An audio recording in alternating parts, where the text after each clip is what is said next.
All right, to the show.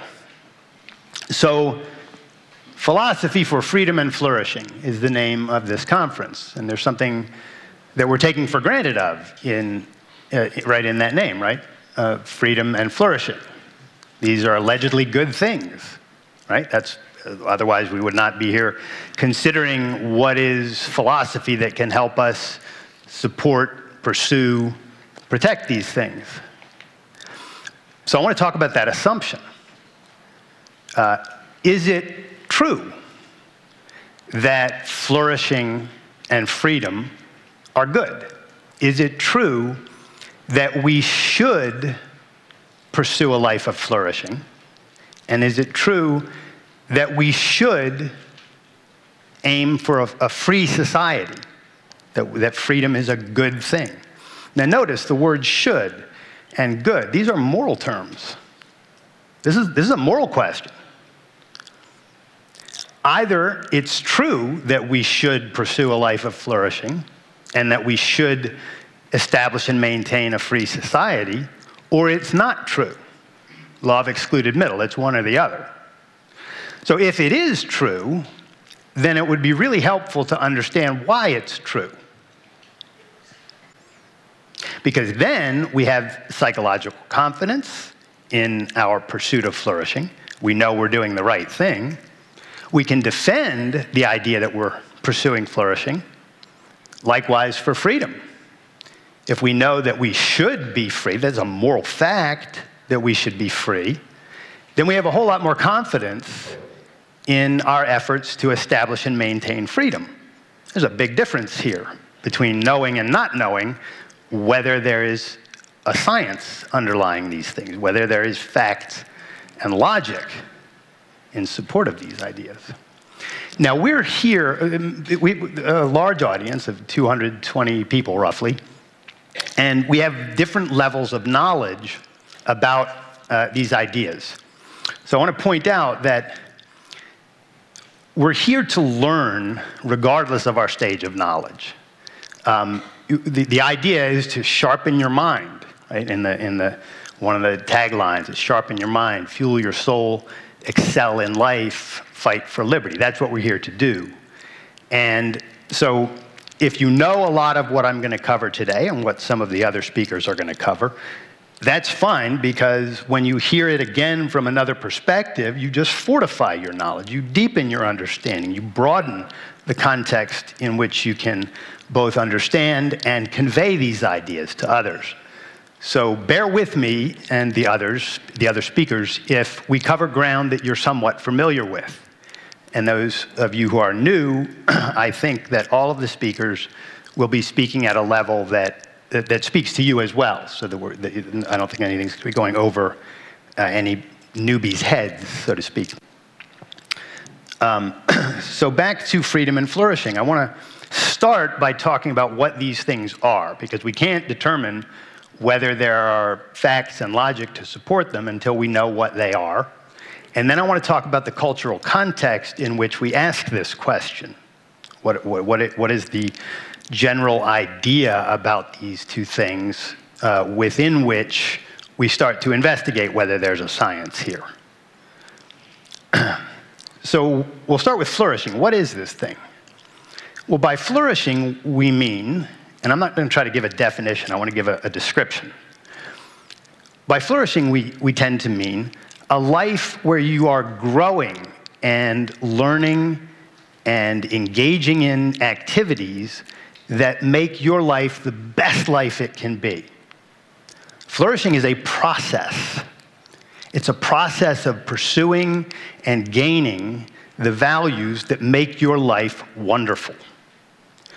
It involves not only material values, having a great home and having sufficient funds to pursue, purchase the things that you need, and having health care when you need it, and having vacation time, and kayaks and skis and whatever things you use for recreation. It's a big, big concept, flourishing. It involves an enormous number of physical things And it also involves, for human beings, we're not flowers or frogs, so we have not only material needs, but we have deep spiritual needs. Part of flourishing is having the self-esteem, the kind of spiritual values like a purpose in life and meaning in the way that you live your days, friendships, romantic love. There's all sorts of spiritual values that go into living a full, complete human life. And this is all part of flourishing. So flourishing is a really rich idea. It's this robust, thriving state of life. But it's not just a state, it's a process because it's an ongoing thing. So in talking about flourishing, we're talking about pursuing the values that make human life the very best it can be. And since each of us is an individual, it means pursuing our own personal values that would make our personal lives the very best that they can be. So that's what this thing is. Now, what is freedom? Freedom is not a process, it's a condition. Freedom is the condition in which you are free from force, free from coercion.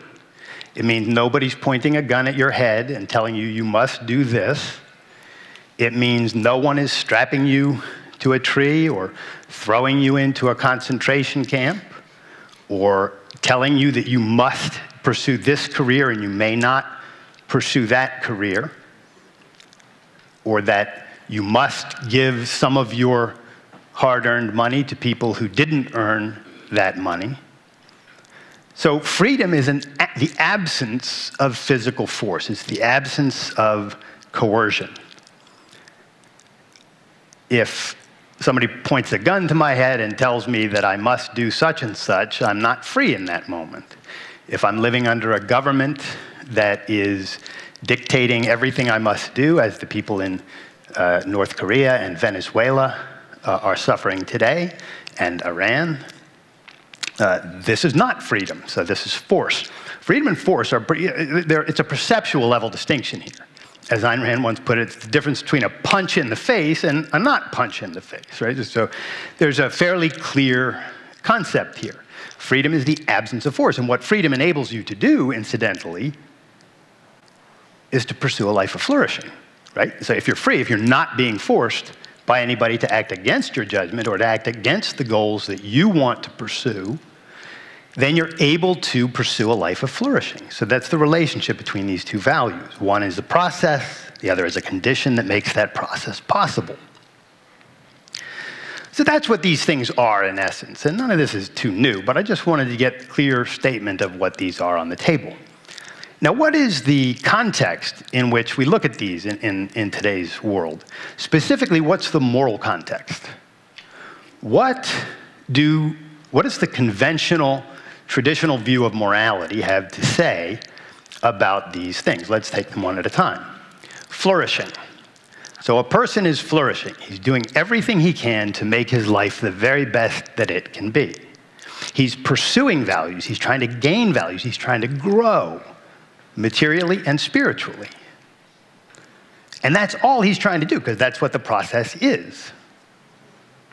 Now, what does conventional morality say about a person who seeks to make his life the best it can be and to grow and to focus only on making his life the very best it can be? There's a term for this kind of activity.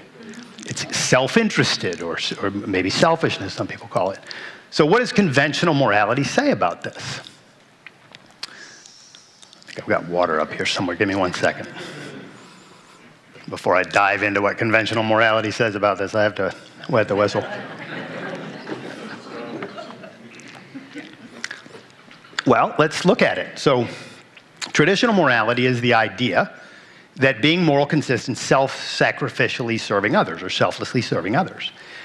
The name for this idea today is altruism. Alter means other.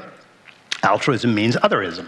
It means that you should live for others. The man who coined the term, the philosopher who coined the term, Auguste Comte, said that altruism means that you have a constant duty, which means an unchosen obligation, to live for others, which means you have to sacrifice your values, the things that would make your life great, so that others can prosper on the basis of that.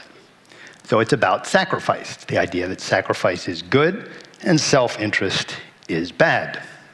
And he was adamant about this. Now, he did not invent the idea. He just coined that term. The idea that sacrifice is good goes way back in history, of course, and it brings us to, it goes back further than this, but we'll go back just to Christianity for a minute. So, who is, according to Christianity, the most moral man who ever lived? That would be Jesus. And what is the symbol of Jesus that we think of when we think about how moral he is? On the cross. Jesus on the cross. Why is he on the cross suffering? Because he sacrificed for our sins. He sacrificed himself, his life, for our sins. Sacrifice, according to this religion, is the ultimate good. It's the best thing you could do. To be the very best you means to sacrifice. And that's what this idea means. Then, this is not only in the New Testament, it's in the Old Testament as well. Why is it that Abraham in the Old Testament is regarded as an absolute hero by all three monotheistic religions? What is it that he did that was so remarkable? He was willing to sacrifice his son Isaac, whom he loved, which is made explicit that he loved him. Not that he thought his kid was bad, and, you know. And the idea was that God told him to sacrifice his son, and Abram was willing to do it, lifted the knife. An angel was sent down by God to tell him God was just kidding. He didn't mean it. But the reason that Abram is regarded as a hero is because he was willing to sacrifice his son. There's no getting around the fact that religious morality, if we're talking about the three major monotheistic religions, is all about sacrifice.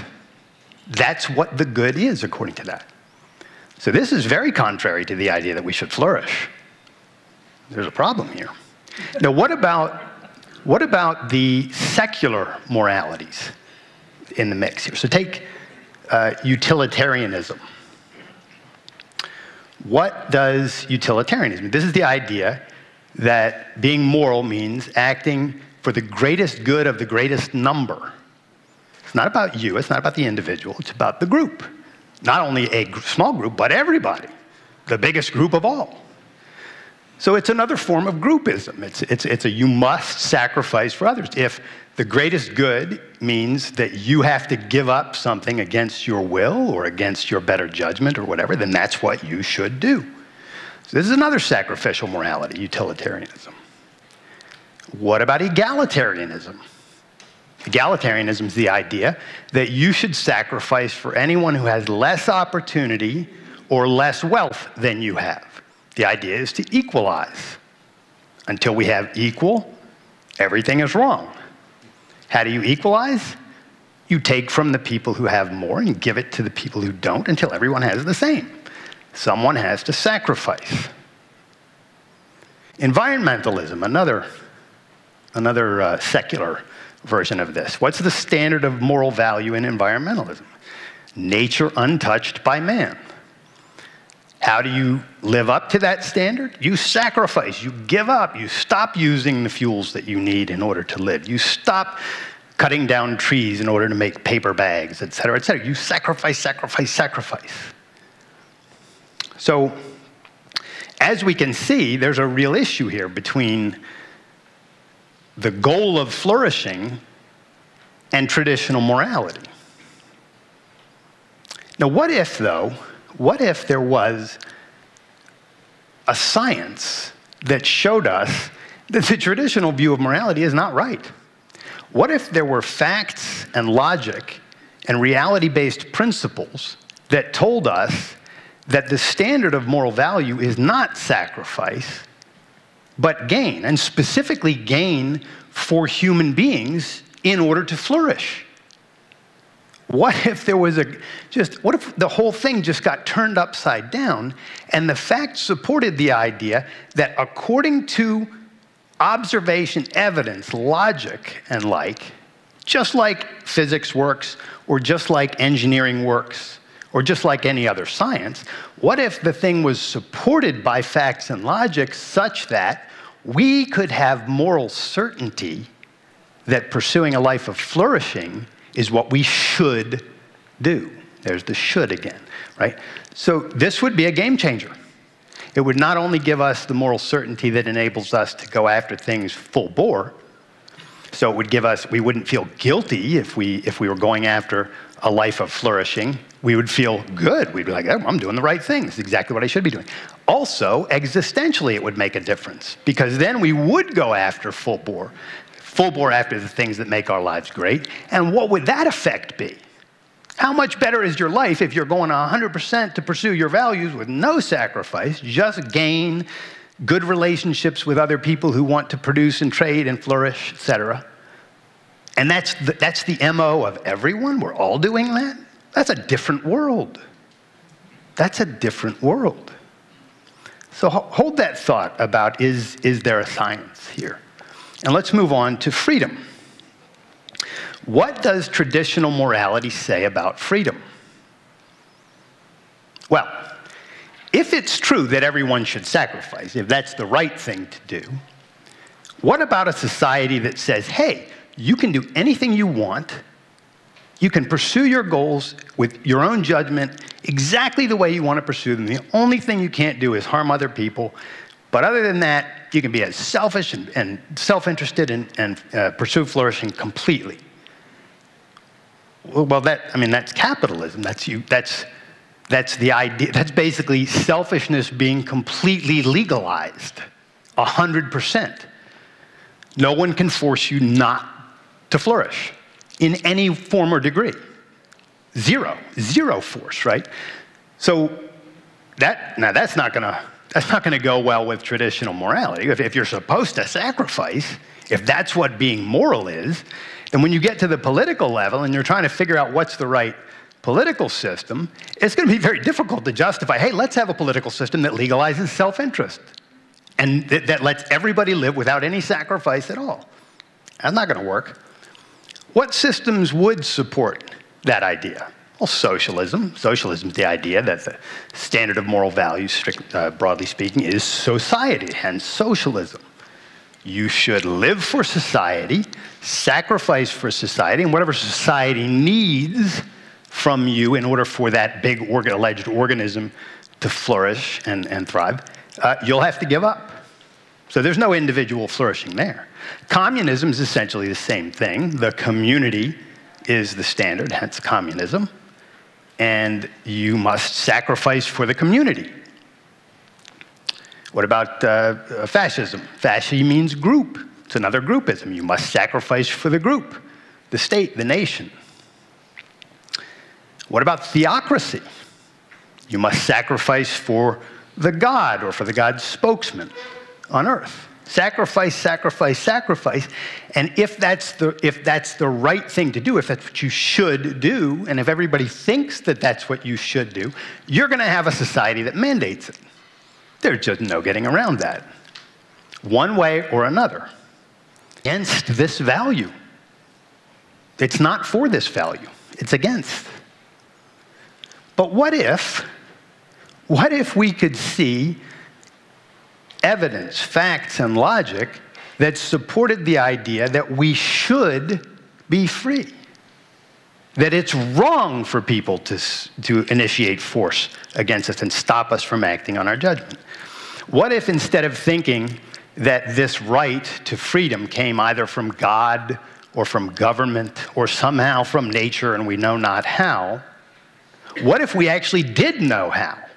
What if we all knew exactly how rights come from nature, exactly why freedom, as a matter of scientific fact, is the correct condition for human beings? And what if the entire liberty movement understood that science? How much stronger would the liberty movement be? What's the effect of moral certainty in this context. It's enormous. This is a game changer. So the question is there a science that supports the idea that flourishing is the right thing to do and that freedom is the right condition for man? Now, obviously, I believe there is, and I think most of you believe there is. And it's not just that we believe there is, it's that we know something about this science already. I think most of you do, maybe some don't. So what I want to do is I want to talk a little bit about the framework that I think is the best way to hold these ideas, or not, maybe not the best way, but a very good way to hold these ideas and to approach this idea. So now we're looking at two things here. We're going to look at morality and politics. We're going broader than flourishing and freedom, because morality is about what we should do, and it's kind of undecided whether we should be flourishing or not. And politics is about when and how force can be justified, and then the question is open there, whether freedom is right. Well, at the moral level, if we ask, well, how do you get morality from facts? That's the question. How do you get morality scientifically from observation and logic? And if you know the history of philosophy, something's coming into mind right here. Can you get values from facts? Can you get an ought from an is? Can you get moral principles from the facts of reality? Well, according to traditional morality, you cannot. This dates back to the sophists in ancient Greece, but it was popularized by David Hume, the 18th century Scottish philosopher, who came up with a terminology that is popular today, which is that you cannot derive an ought from an is. And this is called the is-ought gap, or the fact-value gap. And the reason that Hume held this is because he said, well, look around. People come up, they'll say, you ought to do this, or you should do that. And then you look around and you say, well, all I can see are facts. I don't see any oughts. Wherever you look, the only place you're going to find an ought is in here, in your sentiments. I feel that he should not do that. I feel that she should do that. So if you see a man raping a woman, you're not seeing that somebody doing something he shouldn't do. What you're seeing in terms of facts is just a woman struggling and a man eagerly trying to have sex with her. But there's no ought or should about this. Those are just facts. The only place you can find an ought is in your feeling. Right? This is pure subjectivism in ethics. And because people think you can't get an ought from an is, subjectivism persists. And because people know viscerally on some level that, hey, we need moral absolutes, where do they turn if you can't get them from reality? God. Following Hume came Immanuel Kant, who agreed substantially with Hume about this is-ought thing, but Kant said, although it's true that you can't get any oughts from this world, this phenomenal world, as he called it, you can get oughts from the noumenal world, which is another dimension. Now, you've never been there, but Kant did. He went there, apparently, because he came back and he said, I got your oughts here.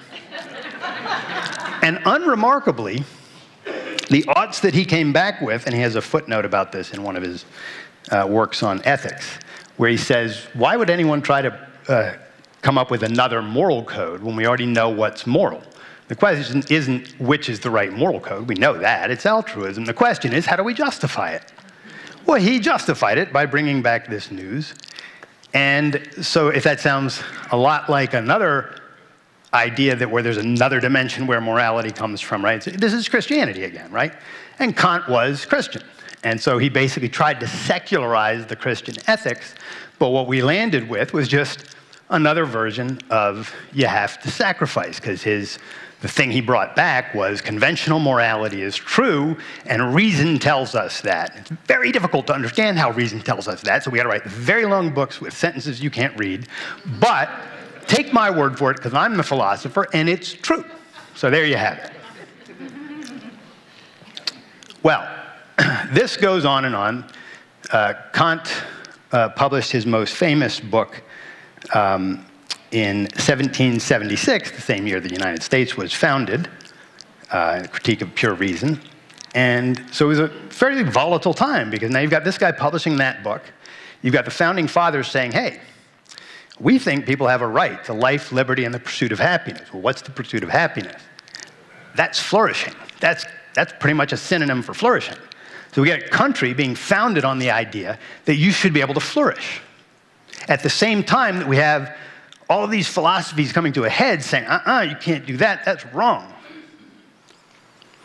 Volatile mix.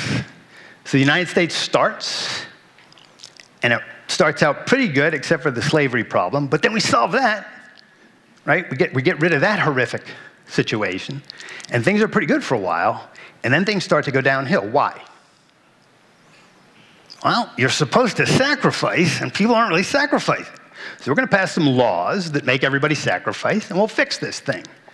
But then people weren't sacrificing enough. So after the beginning of the antitrust laws, then we get to some other laws about banking, and then we have health care, and then Social Security, and on and on and on, and we all know the story. It just rolls from one sacrifice by force to another to another. And what justifies it all? You should sacrifice. That's the fact. Well, here's a framework on how to look at this very, very differently. Ayn Rand came up with a completely different approach to morality, and thus a different approach to freedom. Because when we're talking about freedom, there's the idea that you should be free. If you focus on free, it looks like this is all about politics. But if you focus on should, you can see that this is a moral idea. You should be free, right? So her ethics gives rise to a certain kind of should that affects politics directly. And what Rand did, and I'm going to give a framework now for what I think is a really good way to think about Rand's ideas. And it's going to be a brief framework because you're going to hear a lot more about this throughout this conference. Carrie-Ann Biondi is going to speak about this in depth, not only Rand's ideas, but Aristotle's ideas and how they relate. So she's going to go into much more depth, as are the other speakers from multiple different angles. The big integration at this conference is, we're looking at philosophy for freedom and flourishing, and there's a lot of stuff involved in this. So we're looking at it from multiple angles, and you're going to hopefully see a massive integration here. But the framework I want to talk about is this. When Ayn Rand approached ethics, she didn't look out there like Kant did and say, well, which ethics are out there? Oh, there's one. Let's take Christianity, and we'll just say that's good. She didn't do that. She said, no, let's step back. Let's ask some really fundamental questions. First of all, if we're going to pursue something, we better figure out whether we need it or not. Do we need ethics? Do we need morality? If we need morality, then the reason why we need it is going to point a lot or shed a lot of light on what's the good morality, right? Because think about it. If an engineer is trying to figure out how to build a building, and he wants to put up a second floor, so he's going to ask himself, should we use a post and beam? Or what do we need to hold up the second floor, right? Well, we need a post and beam.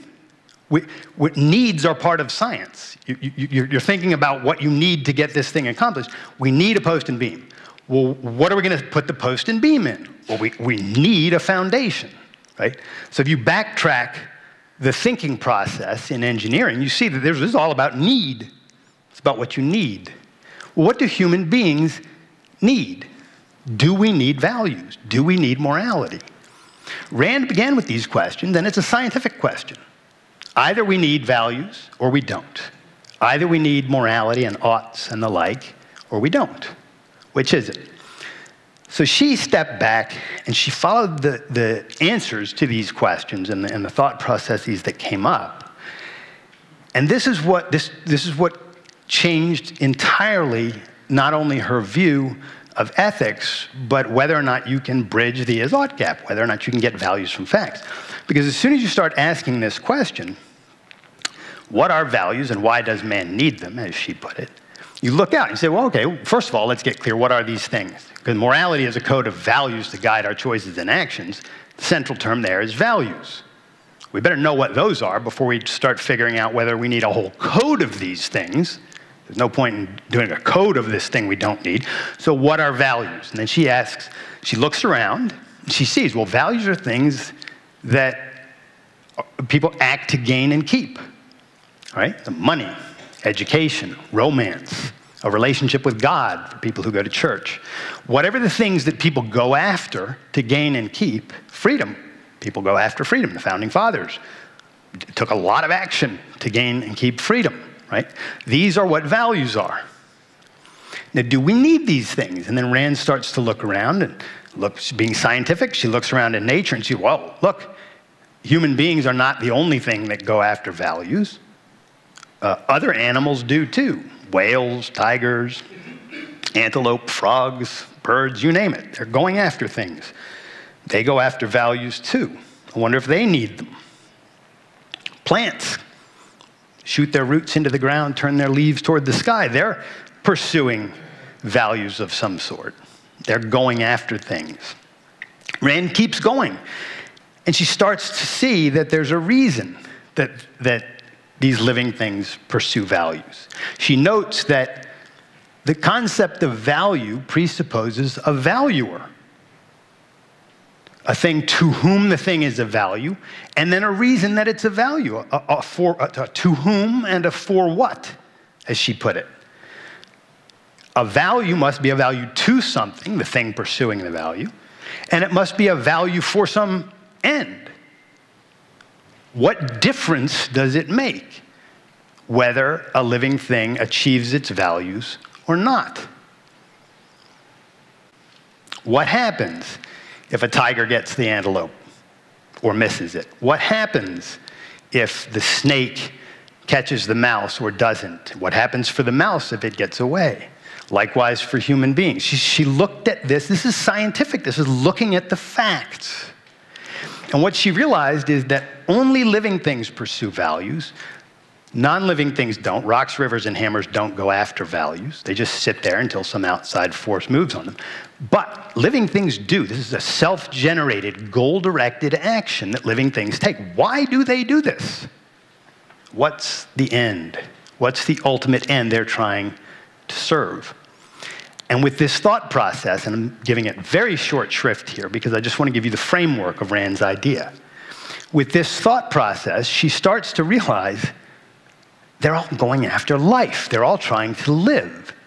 And she notes in her mind, there's only one fundamental alternative. There's only one fundamental difference maker here, and that is remaining in existence or going out of existence. And the only kinds of things that face this fundamental alternative, the why does this matter, the what for, in the question to whom and what for, the fundamental difference is remaining in existence or going out of existence. And the only thing that can go out of existence is life. Material can't go out of existence. It can change forms. You can smash a rock. You can burn wood. But these things just change form. The material doesn't go completely out of existence. Life can go out of existence. And she realizes that this means that the ultimate value for any living thing is its life. Well, the ultimate value, that's the end goal. That's the final thing. Oh, that's the standard. That's the standard by which we can evaluate all of the other actions that a living thing takes. Why is the antelope good for the tiger? Because it sustains the tiger's life. Why is it good for the mouse to get away from the snake? Because then the mouse can continue to live, and so on. And the same is true for human beings. We, of course, have free will, so it changes the complexity of this, but it doesn't change the fact that the reason that we need values is in order to live. And so Rand finally comes to this conclusion. The only reason we need values is to remain alive, and the only reason we can pursue values is because we are alive. Only living things can pursue values, and only living things need to pursue values, and the ultimate reason we need to pursue values is in order to live. Life, she realizes, is the standard of value. Life, and the life of a given organism is its proper standard. We're not gnats. We don't live for a day. We're human beings. We can live for decades. We're also not just physical beings. We're physical and spiritual beings. We have intellectual needs, emotional needs, all sorts of things. So for us to live as human beings fully means to take all of that into account and to live in that manner. In other words, to flourish, to live fully, to grow as the kind of thing that we are. a rational animal, an animal that lives by means of reason, that pursues its values by identifying them as matters of fact that sustain and support his life, and that enable us to have all of the material and spiritual values that make our lives wonderful. What's not to like? It's science. It's true. We can see that it's true. You can't see it just in what I'm saying here. But if you read Rand's works, and others who have elaborated and sort of got, built some flesh around some of these ideas with more examples, you can see that this is true. There is a science here. And if it's true that we should flourish, if it's a fact that that's what we should do, if that's what science says, if that's what fact, because look, when people say you must sacrifice, here's a good question for them that Rand points out. Why? Where are the facts that say I should sacrifice? Go look for those. You're not going to find them. There are no facts of reality that give rise to the need of human sacrifice. There's nothing in the fabric of the universe or the nature of human beings that says, hey, you have to sacrifice. You got to give up your values. Or what? Or I'll suffer? No. If I don't give up my values, I'm going to live beautifully. If I do give up my values, I'm going to suffer. Why would I do that? Where's the why? Where's the answer to that why? There is no answer. No one has ever. This is why I like to point out, there is no is-ought dichotomy. There's an is-altruism dichotomy. You can't get altruism from reality. That's a fact. And that's why this is-ought business has persisted for so long. Look at Jordan Peterson today in these debates with others in the intellectual dark web. He insists that you cannot get values from facts. Therefore, the only place we can get values from is mythology, religious ideology, things like this, and all of that, according to him. And now he's trying to bring another kind of science into this, because he's saying this is all rooted in the nature of human beings and the fact that suffering is the essence of life, and that what we have to do is we have to turn to the traditional ideas and really understand those and integrate them, et cetera, et cetera. This is a whole new wave of the same old, same old. It's like Kant trying to justify sacrifice. But the fact is there are, and why do these guys speak in such incomprehensible language when they go there? For the same reason that Kant did. You can't get the requirement of sacrifice from the facts of reality. It isn't there. What's there is life and the requirements of life. The goal of flourishing and the means to flourishing. And if we should flourish, if that's a fact, then we need a political condition that enables that. That's what freedom is. It's a fact that freedom is correct because it's what enables the deeper thing that's correct, the goal of flourishing. So there really is a science here. And again, I haven't given you the whole science. This is just a framework to think about it. But I think one of the really important things to bear in mind about Ayn Rand's view, and she's not the only one who thought at all in this direction, as Carrie Ann is going to point out. Aristotle had a lot to say about this. And other thinkers did too. Richard Salzman is going to point out that the economist Jean-Baptiste Say had a lot in common with Rand on these kinds of issues in terms of a fact-based view of science and living and the like. So Rand's not the only one who came up with these ideas.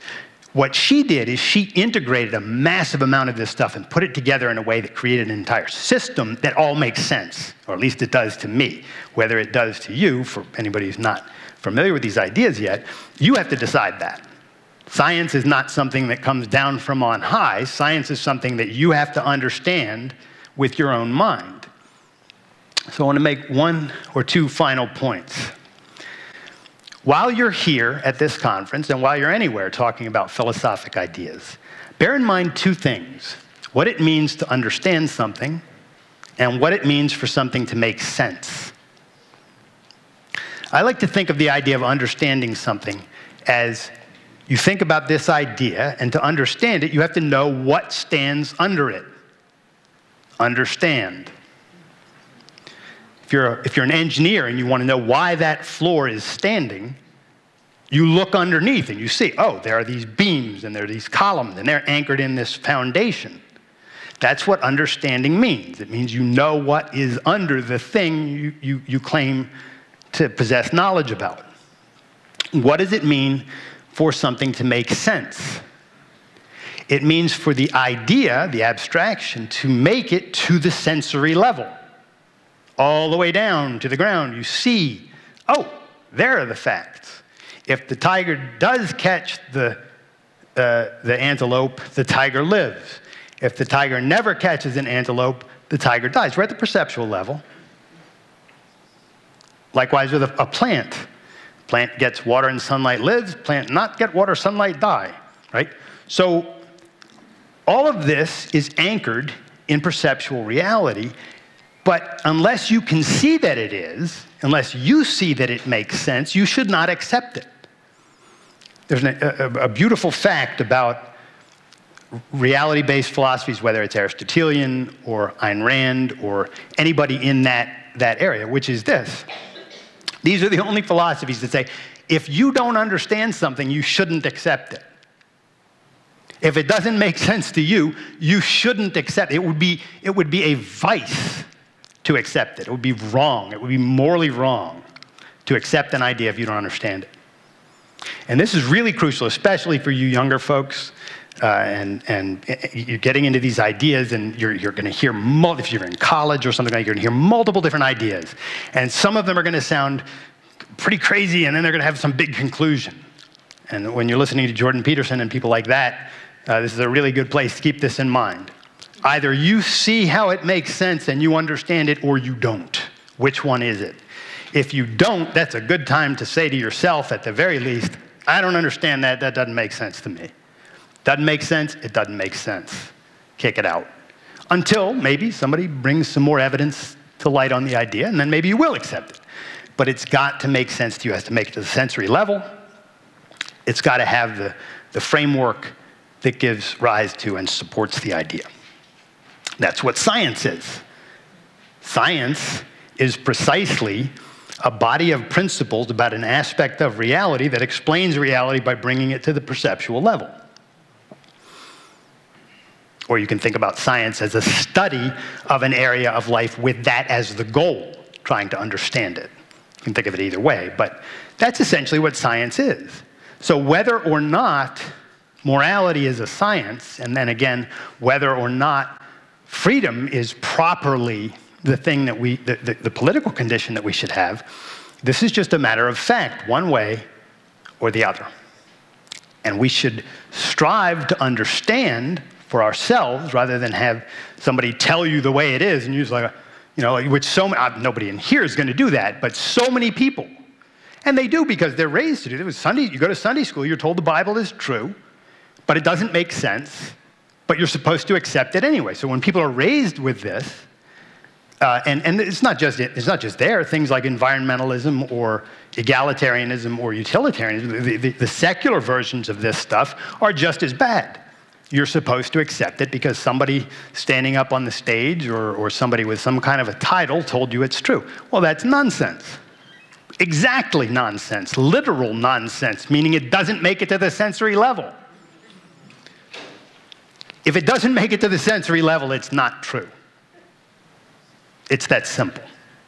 So, as we pursue flourishing in life and try to point out to others that this is the right goal, and as we try to defend freedom and point out to others that it's a moral fact that people should be free, try to bear in mind this framework of Rand and the other elements that you're going to learn at this conference.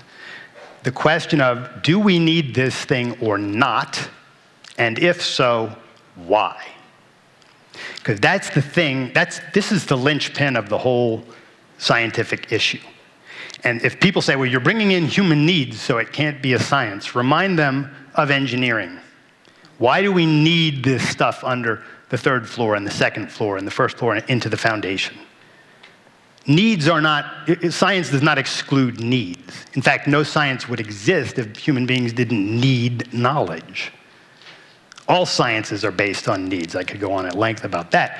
But the easiest way to see this is with either engineering or medicine, right? How do you know which things are good? Well, what do people need in order to survive? How do you know which medicines are good? You know by asking what we need in order to live. The science is based on a need. So when people try to kick science out, which Jordan Peterson does, this is, again, this is the idea where you're bringing in human needs. And then he breaks it into Darwinian versus Newtonian sciences, as if there's some big gulf there. There is no gulf. There's science and there's non-science. There's sense and there's nonsense. And that's what we need to stay focused on. So I hope you find this framework helpful. We're on the cusp of something very big today, because we have these powerful ideas that didn't exist 70 years ago, 75 years ago. And now they do. At least they exist in a new, more integrated form. And because of these ideas and because of the kinds of freedom and technological advancements that have come, largely on the basis of these ideas, not necessarily Rand's in particular, but the elements that were good in earlier philosophers that Rand integrated with some new ideas and came up with her philosophy, which I personally think is really true and accurate all the way through. But again, that's for you to decide. But because we live in this time, we live in a time where a real game changer could happen. Not just the economic changes that, say, Steven Pinker talks about in his book. Not just looking at charts and graphs that show that life expectancy is getting longer and quality of life is getting better in various areas. But a moral revolution where we get to say, flourishing is the morally correct thing for everybody to strive for, and freedom is the morally correct condition that enables us to do it. If we know that, and we know the science, and if we can spread that science and help others understand it, this will change everything. Thank you for listening. Okay, I think we have about 15 minutes for questions.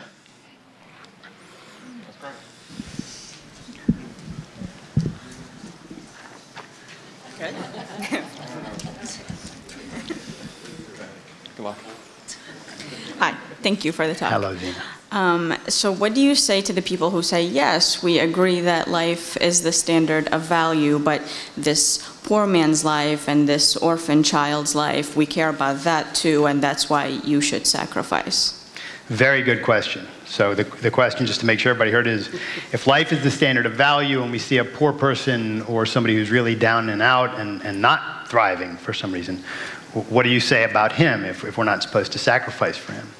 Well, the best way to think about this is to go right to the base again.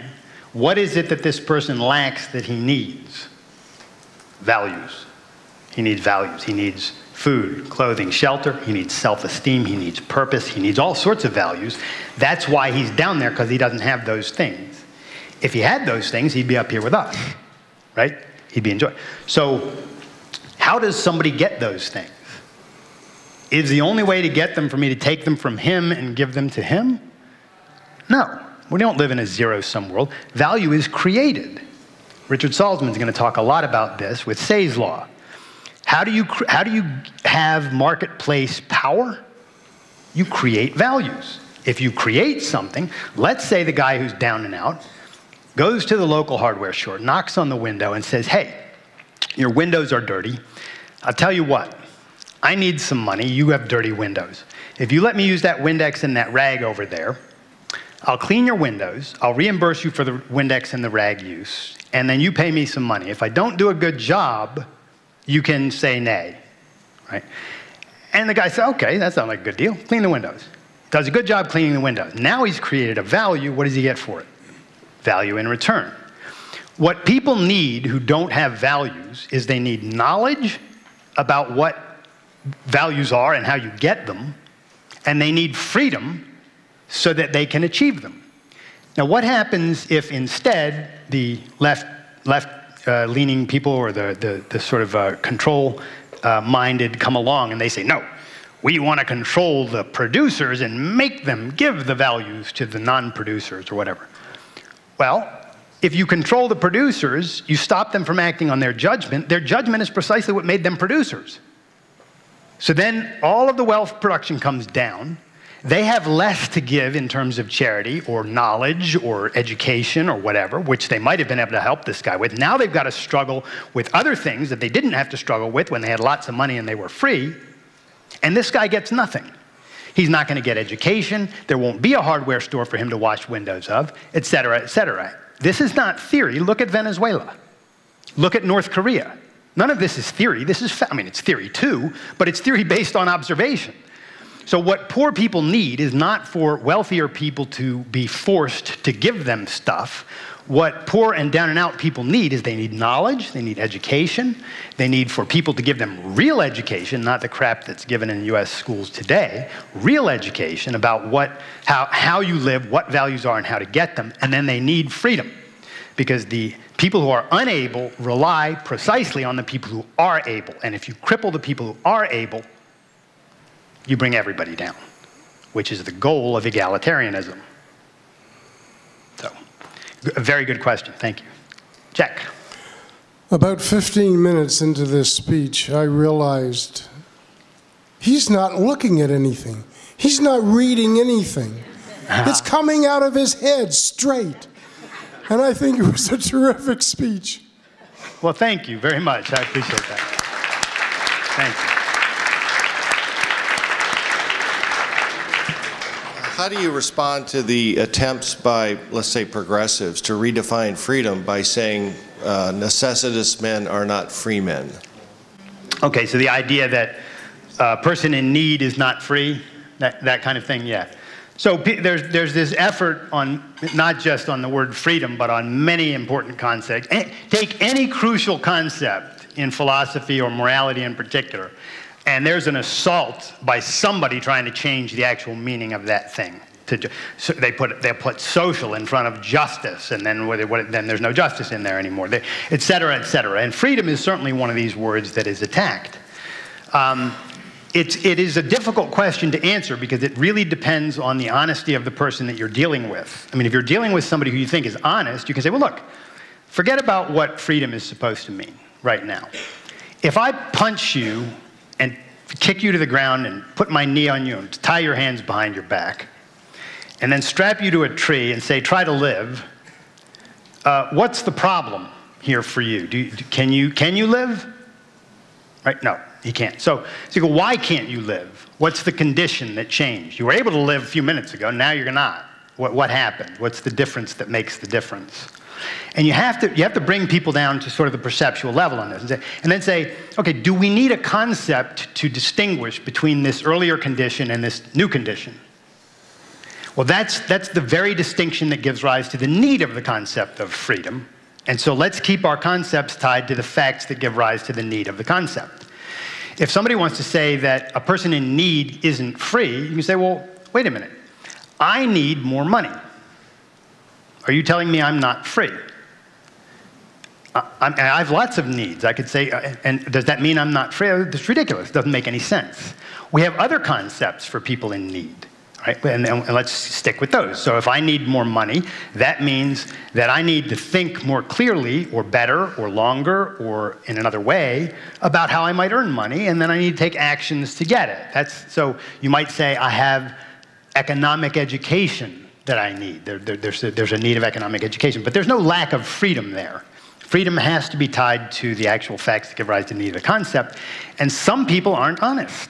And if you get into a conversation with somebody who doesn't want to look at the facts and see when concepts make sense and when they don't, and there's a whole issue here about epistemology, because who decides what the words are going to mean, right?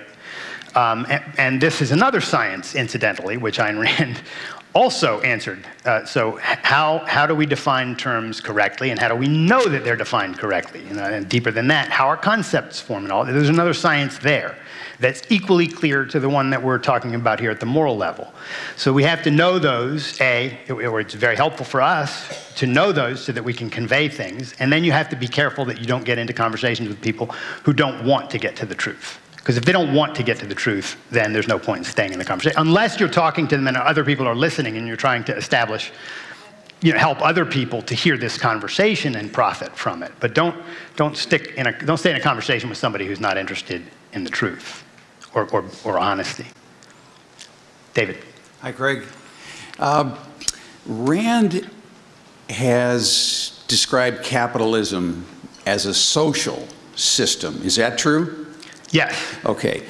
All right. Socialism makes sense, or the name socialism, right? The society. Communism makes sense. We live in a commune. We all contribute like a kibbutz. When I hear capitalism, I always hear it in terms of free market. Yeah. How does Rand get it from just confined to a free market to an entire social system? Very good question. So socialism and communism make perfect sense. Socialism, communism, and then we get to capitalism. It's like capital is this economic term, so how is this an ism that's broader than economics? And I can only speculate here because I don't. Rand didn't say a whole lot about why she chose to keep capitalism as the term for the political system that she advocated, or the social system that she advocated. But I can say this: my suspicion is that it was either that or create a neologism, create a new term.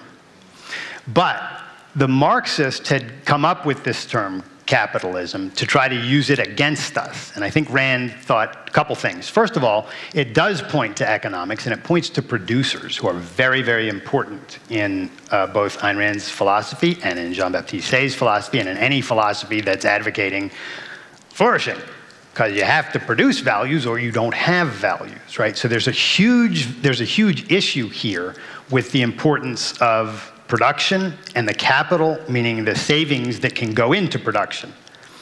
So I think that she figured that what capitalism captured at the time was, in essence, the social system that not only enables trade, but enables trade because it protects individual rights. And so I think that it does, and so she defines capitalism as the social system that is based on individual rights and that protects individual rights by having a government that bans the initiation of force from social relationships and that uses force only in retaliation and only against those who initiate it. Now, that's a longer definition than she's got a more terse one, but I wanted to get all this stuff in. And if that's the way you are defining it, then it makes perfect sense. Could she have come up with a neologism that would have served this purpose? Probably. But she didn't. And I've heard people trying, and I think the reason she didn't is like libertarianism conceivably could have been an alternative, although it's kind of a cumbersome word as well. But the problem there is once an idea is conscripted by a bad philosophy, positivism could have been a good term for a good philosophy. Positive, it's good, progress. Progressivism could be a good term. There's lots of terms that could be good terms, but that went south because somebody got them first and polluted them. And we can't unpollute, all the terms. So, good question. Tully. So in your summary of American history, you said something like, and then the slaves were freed, and then life got pretty good for a while, and then it got worse. And people unfamiliar with your full context might say something like, yeah, it was a good time to be a white guy, but women still couldn't vote, still not a great time to be black. Certainly like gay rights were still unimaginable. I mean, trans, just, yeah. Can you clarify the context of what you meant, and how would you pitch this philosophy to people who do see themselves as part of one of those minority communities? Excellent point, or question. So the thing here, I kind of skipped past some history very quickly because I pointed out that after the Civil War, I don't think I mentioned the Civil War, but the idea was after the Civil War was fought and slaves were freed, and then I said and things got pretty good for a while, and then they started to go south again, and the part where they got pretty good for a while was seriously mixed. And it was. I mean, the big elephant in the room had been substantially fixed. It wasn't totally fixed. There were still cultural problems about blacks and their treatment. Women were still not treated as full citizens. To be gay was still unheard of so there were still issues to come along. But what is the fundamental principle that ultimately solved these problems and that continues to solve problems of this kind today when people grasp it and apply it. The principle of individual rights. So the founders didn't fully understand individual rights. There's an interesting way that history climbs and things get better. The founders didn't understand individual rights the way that we can today, because they held that rights ultimately come from, well, I'll give you the quick. So rights come somehow from nature. We know it's not really clear. So they'll say that they're either self-evident, which is kind of ridiculous because if you look around you can't see them. But if you then say, okay, well, if they're not self-evident, they come from nature somehow. Well, how do they come from nature? Well, there's this moral law that we get from nature, and that moral law gives rise to the idea that you shouldn't use force against other people, and this comes from John Locke. Well, where does that moral law come from? God. So the idea of natural rights in history is the idea that rights ultimately come from God. So the founders didn't even understand rights in the scientific way that we're talking about here. But they understood rights well enough to found the United States on it and to get this idea into a culture, and for that idea to not only found a relatively free country, but then to solve the really big problem of slavery, and then to continue to get better and solve other problems, which it's still solving today. But the principle of individual rights can't solve problems if we lose the understanding of it. And if people just never really get it.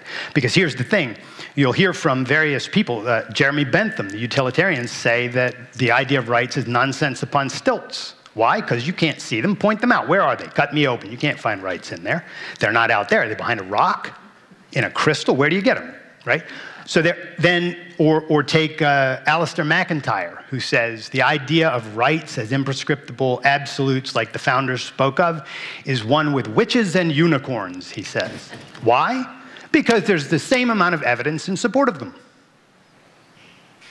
Now, when these ideas, and that's just a taste of how the academics treat rights, when these ideas are bearing down on rights, and altruism remains the dominant morality, how long is this thing going to last?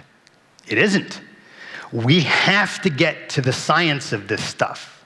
We absolutely have to. So the answer to your question in short, though, is that things got better over time, and they're still not right. We're still only partially free.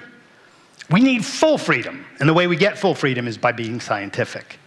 Last question, Adam. Oh boy, thank you.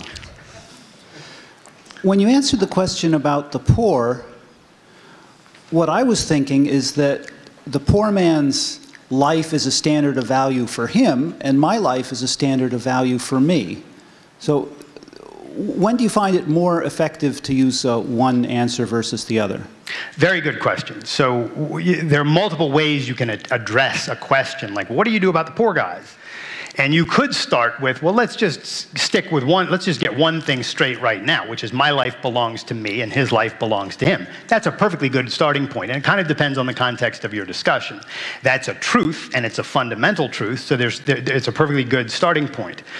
If the person you're talking with is kind of on board with that to some extent, but he's just feeling empathy about these people who are down and out, then you might say, well, look, I can understand that. I mean, who doesn't feel, is there anybody in the room who doesn't feel some empathy when you see somebody and you don't know why he's down and out, you just know that he's down and out, right? So you don't know that he did this to himself. Do you feel bad? Do you feel like, oh, I wish something could come around to help that guy out? Or do any of you give charity to organizations, say, leukemia foundations or educational organizations or the like? So what I would point out to people is, look, you and I, and most of the people we know and hang out with, we aren't unconcerned with people who are having trouble in life. We're very concerned about them. What we should advocate is the fundamental that's most important for them to be able to come up, and that's freedom and the idea that flourishing is good.